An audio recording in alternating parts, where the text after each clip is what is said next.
Assalamualaikum students, I hope you are all good and fine. Welcome to our online classes from Civilized Education System.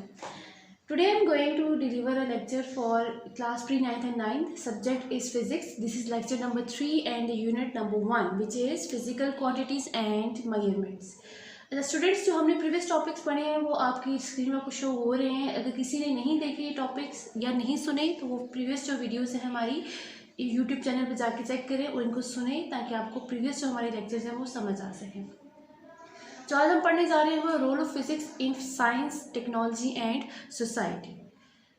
अच्छा, सबसे पहले हम ये पढ़ेंगे आज कि जो हम फिज़िक्स है बेसिकली इसका साइंस में, इसका टेक्नोलॉजी में और जो हमारी सोसाइटी है या हमारी लाइफ्स के अंदर इसका क्या रोल प्ले होता है. बेसिकली फिज़िक्स जो है वो हमारी लाइफ में कहाँ प्रेजेंट है, कहाँ मौजूद है. The rapid progress in the science during the recent years has become possible due to the discoveries and inventions in the field of physics. अब जो तेज़ी से तरक्की आ रही है साइंस के अंदर, ठीक है, जो पिछले कुछ सालों से है वो किस तरह से पॉसिबल हुई है कि हमने साइंस में बहुत सारी डिस्कवरीज की हैं और इन्वेंशंस की हैं इन फील्ड ऑफ फिज़िक्स में.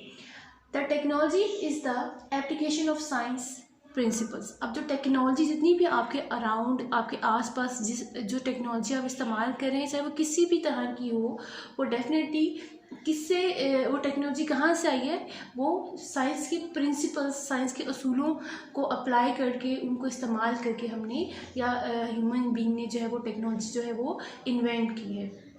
Most of the technologies in our modern society throughout the world is are related to physics. अब हमारे आसपास जो टेक्नोलॉजी है वो सारी की सारी कहाँ से हम तक पहुँची है, वो जो फिज़िक्स से रिलेटेड जितनी भी टेक्नोलॉजी है वो हम तक साइंस की मदद से ही पहुँची है.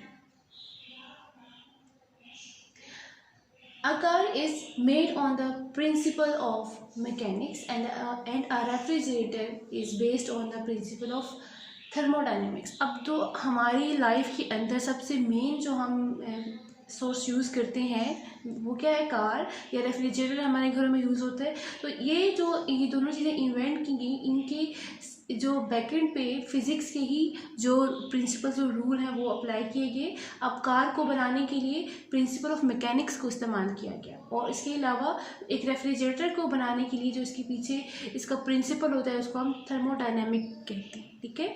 अच्छा, अब हम पहले पढ़ लेते हैं कि बेसिकली ये थर्मोडायनेमिक होता क्या है, जिसको हमने अभी जो वर्ड हमने अभी पढ़ा है. The branch of physical science that deals with the relationship between heat and the other form of energy such as mechanical, electrical or chemical energy, and by extension of the relationship between all form of energy. अब जितनी भी energies हमारे environment में, universe में मौजूद हैं, इन energies का जो रिलेशनशिप है उसको स्टडी किया जाता है थर्मोडायनेमिक्स में. चाहे वो हीट हो, चाहे वो लाइट हो, चाहे वो साउंड हो, चाहे वो मैकेनिकल, इलेक्ट्रिकल, केमिकल, किसी भी तरह की एनर्जी का दूसरी टाइप की एनर्जी के साथ जो रिलेशनशिप है, जो ताल्लुक़ है, उस चीज़ को जो स्टडी किया जाता है वो थर्मोडायनेमिक में किया जाता है. और ये फिज़िक्स की ब्रांच है. और इसी तरह से हमने ऑलरेडी पढ़ चुके हैं पिछले लेक्चर में कि मैकेनिक्स क्या होता है. It is the study of motion of object and its causes and effects.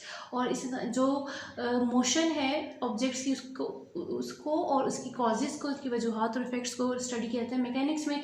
अब हमने शुरू में पढ़ा था कि कार जो है वो मैकेनिक्स की प्रिंसिपल्स के थ्रू जो है उसको बनाया गया है. तो देखें, कार मूवमेंट करती है, उसके अलावा उसकी कॉजेज़ भी हैं और इफेक्ट्स भी हैं. और इसी तरह से जो आपका रेफ्रिजरेटर है वो बेसिकली क्या है, वो हीट, इलेक्ट्रिसिटी, इसके अलावा केमिकल एनर्जीज़ का जो है वो सोर्स है, उसकी मदद से उसको उसी की प्रिंसिपल्स पे उनको बनाया गया है.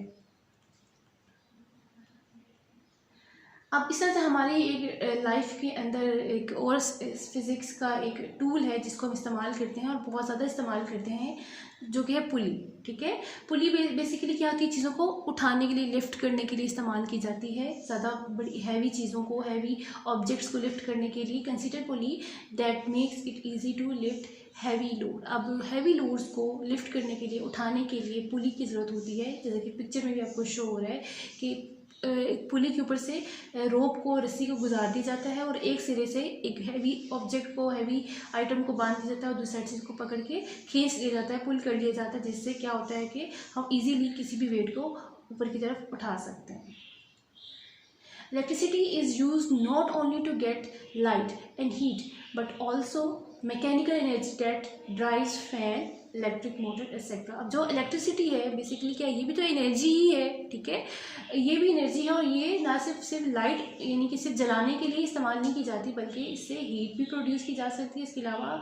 और इससे डिफरेंट जो मैकेनिकल हमारी जो मशीन्स हैं उनको हम ड्राइव करते हैं, यानी कि उनको चलाते हैं, उनको चलाने के लिए हम इलेक्ट्रिसिटी को इस्तेमाल करते हैं। तो ये भी एक फिज़िक्स का एक यूज़ है। Consider the means of transportation such as car, aeroplanes, domestic appliances such as air conditioners, refrigerators, vacuum cleaner, washing machines and microwave ovens etc. अब आपके घर में इन सब जो अप्लाइंसेस है इसमें कुछ ना कुछ तो ज़रूर ही इस्तेमाल होता होगा। तो आप देखें कि हमारे आसपास हमारे इन्वायरमेंट में एक बहुत बड़ी तादाद ऐसे एलिमेंट्स, ऐसे आइटम्स, ऐसे अप्लाइंसेस की होती है जो कि फ़िज़िक्स के असूलों से बने होते हैं, ठीक है। जैसे कि अगर आप देखें आपके घरों में अगर रेफ्रिजरेटर या फैंस या मोटर्स या माइक्रोवेव इस तरह की कोई भी मशीन इस्तेमाल हो रही है तो दैट्स मीन कि ये फ़िज़िक्स के ही असूलों से, फ़िज़िक्स के ही प्रिंसिपल से बनी है और आप तक पहुँची है। Similarly, means of communication such as radio, TV, telephone, computer are result of application of physics. These devices have made out life much easier, faster and more comfortable than the past. अब आपके आसपास जो communication के तरीक़ेकार हैं, आपने देखा होगा कि पहले ज़माने में ख़त किताबत की जाती थी, पहले इतना आसानी के साथ, इतनी तेज़ी के साथ कम्युनिकेट नहीं किया जा सकता था।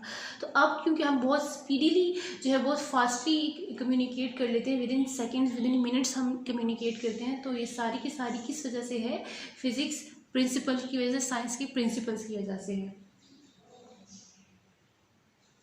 Mobile phones allow us to contact anywhere in the world and get latest worldwide information. अब जो मोबाइल फ़ोन है, ठीक है, इससे आप कहीं भी किसी भी जगह पे कनेक्ट हो सकते हैं, anywhere in the world। और इसके अलावा ये वर्ल्ड वाइड इंफॉर्मेशन को एक्सचेंज करने के लिए भी इस्तेमाल किया जाता है।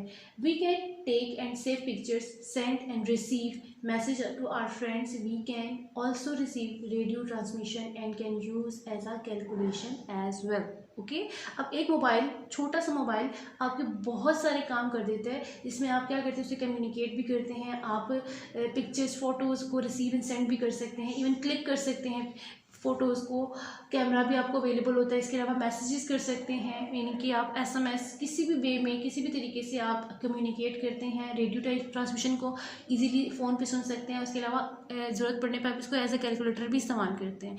तो इस तरह से एक छोटी सी डिवाइस आपके बेशुमार काम कर देती है। और ये सिर्फ किस वजह से हो रहा है? क्योंकि इसको इन्वेंट किया गया है फ़िज़िक्स के प्रिंसिपल्स की वजह से। तो इस तरह से फ़िज़िक्स जो है वो हमारी लाइफ में बहुत ज़्यादा एक बड़ा रोल प्ले करती है। हमारी लाइफ के अराउंड को 90% ऐसे एलिमेंट्स हैं जो सिर्फ फ़िज़िक्स से हमारी लाइफ में आए हैं और उनको हम इस्तेमाल करते हैं अपनी लाइफ को ईजियर, फास्टर बनाने के लिए।